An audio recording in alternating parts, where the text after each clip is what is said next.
Kienu ħafna dawk li fl-aħħar sigħat irrappurtaw numru ta' tranżazzjonijiet li deru fil-kontijiet tal-bank tagħhom u li skont huma ma kinux għamlu. Jidher li dawn it-tranżazzjonijiet kienu kollha rrappurtati minn klijenti li jużaw is-servizzi tal-HSBC u li ħafna minnhom saru lejn l-aħħar ta' Novembru.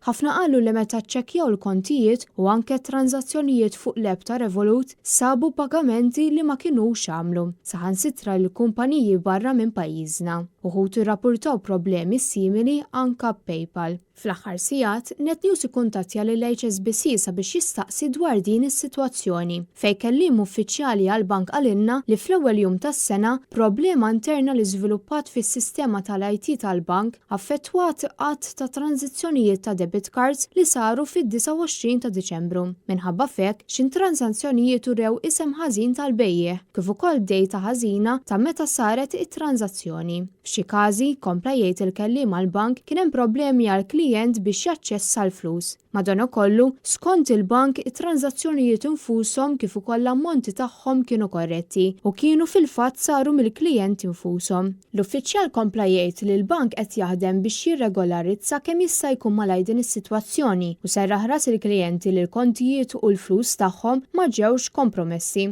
Fil-waqt li qal il-bank jiskuża ruħu għal kull inkonvenjent.